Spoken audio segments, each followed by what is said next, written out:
Hello friends, आप लोग कैसे हैं? आई होप आप लोग ठीक होंगे। तो हम आपको आज पार्ट ऑफ स्पीच पढ़ाएंगे। सबसे पहले आप चैनल को सब्सक्राइब करें और फिर लाइक करें।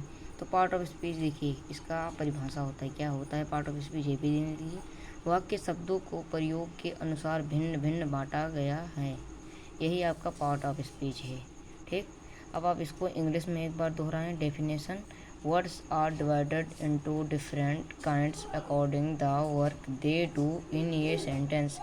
These are called part of speech.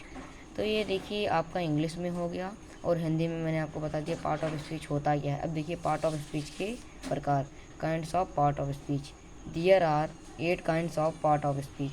आपके 8 प्रकार के पार्ट ऑफ स्पीच होते हैं। पहला होता है आपका नाउन, संज्ञा, इसकी हिंदी है संज्ञा। और प्रोनाउन, सर्वनाम। तीसरा है एडजेक्टिव, विशेषण। चौथा है वर्ब, क्रिया। पांचवा है एडवर्ब, क्रिया विशेषण। छठवा है प्रीपोजिशन, स्थानबोधक अवयव। और सातवां नंबर आपका कंजक्शन, संयोजक। इंटरजेक्शन आपका 8वां नंबर है, विस्मयबोधक। अब देखिए सबसे पहले आप यहाँ नाउन देख लीजिए। नाउन सबसे पहले आपका नाउन था ना, तो अब नाउन देखिए। नाउन की डेफिनेशन इंग्लिश में: a noun is the name of person, place और थिंग। परिभाषा: किसी वस्तु, व्यक्ति अथवा स्थान के नाम को संज्ञा कहते हैं, यही आपकी है। जैसे आपने एक पहले आंख बंद किया, आंख खोल लिया, तो शायद आपके कमरे में, आपके रूम में कोई भी वस्तु होगी तो सबका एक एक नाम है, वही संज्ञा है, आप जान लीजिए। जैसे आपने बंद किया पहले आंख, फिर खोला तो उसमें टेबल, टेबल भी संज्ञा है, चेयर भी संज्ञा है, यही सब आपका संज्ञा है। देखिए एग्जाम्पल में राम, सीता, ताजमहल, चेयर, etc। अब आप देख लीजिए kinds of noun. There are 5 type of kinds of noun. ये 5 प्रकार के होते हैं। पहला प्रॉपर नाउन, व्यक्तिवाचक संज्ञा। कॉमन नाउन, जातिवाचक संज्ञा। कलेक्टिव नाउन, समूहवाचक संज्ञा। मटेरियल नाउन, पदार्थवाचक संज्ञा। अब एब्स्ट्रैक्ट नाउन, भाववाचक संज्ञा। तो ये आपका नाउन की एक प्रकार है। ठीक, अब आप देख लीजिए कि प्रॉपर नाउन, व्यक्तिवाचक संज्ञा, किसी विशेष व्यक्ति, वस्तु अथवा स्थान के नाम को व्यक्तिवाचक संज्ञा कहते हैं। A proper noun is the name of particular person, place और थिंग। एग्जाम्पल में आप देख लीजिए Delhi, Kolkata, chair, Ganga is a Ganga, holy river.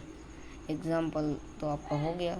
अब देख लीजिए नोट में, प्रॉपर नाउन का पहला अक्षर कैपिटल लेटर में होता है। अब आप देख सकते हैं common noun. A common noun is the name of person, place और thing of the same class. किसी एक ही वर्ग के जाति के विभिन्न व्यक्तियों, स्थानों को नाम को कॉमन नाउन या जातिवाचक संज्ञा कहते हैं। ये आपका डेफिनेशन है। किसी एक ही वर्ग या जाति के विभिन्न व्यक्तियों के स्थानों के नाम को कॉमन नाउन कहते हैं या जातिवाचक संज्ञा कहते हैं। डॉग, डॉग में कोई भी नाम हो सकता है, टॉमी, लैरी, कुछ भी हो सकता है। फ्रूट में आप आम ले लीजिए, सेब ले लीजिए, ये सब है। तो यही सब जान लीजिए आपका कॉमन नाउन है। किंग में एक थोड़ी ना होगा, कई किंग होंगे, लेकिन ऐसा नहीं है कि प्लूरल है। और बॉय में ऐसा हो थोड़ा है, बॉय में आते हैं लड़की, लेकिन लड़कों का नाम नहीं पता है, खाली यही एक है। तो ये आपका कॉमन नाउन हो गया। अब आप लीजिए कलेक्टिव नाउन, समूहवाचक संज्ञा। एक collective noun is the name of ये नंबर ऑफ पर्सन और thing and spoken of as one whole. परिभाषा इसकी देख लीजिए, किसी व्यक्ति अथवा वस्तुओं के समूह को समूहवाचक संज्ञा कहते हैं। Example team, crowd, herd, army, family, class, library, market. यही आपका एग्जाम्पल हो गया। जैसे कोई भी समूह होता है, टीम में एक ही आदमी होता है, बहुत आदमी होते, बहुत सारे आदमी होते। कोई भी मान लीजिए टेबल टेनिस का प्लेयर को टेबल टेनिस का टीम हो गया। और भी कई टीम सारे हैं। या क्रिकेट का टीम, तो क्रिकेट में 11 होते हैं, एक ही थोड़ी होता है, तो उसको समूह होता है। कर्ड में भीड़ होता है, भीड़ में बहुत समूह होते हैं। और आर्मी, ये तो आप पता ही है, एक ही आर्मी थोड़ी ना होता है। और फैमिली, आपका फैमिली में एक ही थोड़ी कोई रहता है, और क्लास में एक ही थोड़ी रहता है। या लाइब्रेरी में आप मान लीजिए एक ही बुक रहेगा, बहुत रहेगा, तो ही आपका समूहवाचक संज्ञा कहलाता है। मटेरियल नाउन आप देख लीजिए, धातुवाचक संज्ञा। A material noun is the name of substance of which things are made.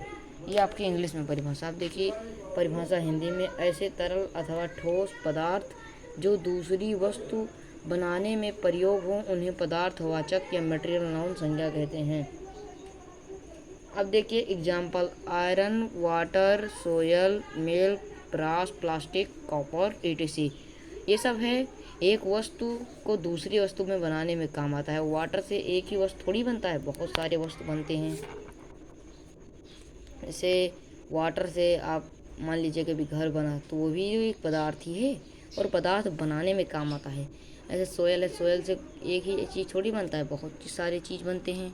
यही सब आपका मटेरियल नाउन हो गया। अब अवास्तविक नाउन देख लीजिए, भाववाचक संज्ञा। एन अवास्तविक noun is the name of quality, action on और स्टेट ऑफ पर्सन, प्लेस और थिंग। किसी गुण, कार्य, अवस्था के नाम को भाववाचक संज्ञा कहते हैं। एग्जाम्पल, ऑनेस्टी, काइंडनेस, डेथ, और फिर ओल्ड और चाइल्डहुड और हेल्थ और पॉवर्टी, etc। यही आपका हो गया अवास्तविक नाउन। तो अवास्तविक नाउन हमने जान ही लिया, कोई भाव, जैसे ऑनेस्टी, वो कैसा है, ईमानदार है, यही आपका गुण और अवस्था बताता है। काइंडनेस है, दयालुता बहुत है उसके अंदर, या फिर कोई भी चीज़ है, बूढ़ा है, तो ये सब आपका गुण बताता है। तो फ्रेंड्स, आप लोग सब्सक्राइब एंड लाइक करना मत भूलना हमारे चैनल, प्लीज़ कृपया प्लीज़ इसको सब्सक्राइब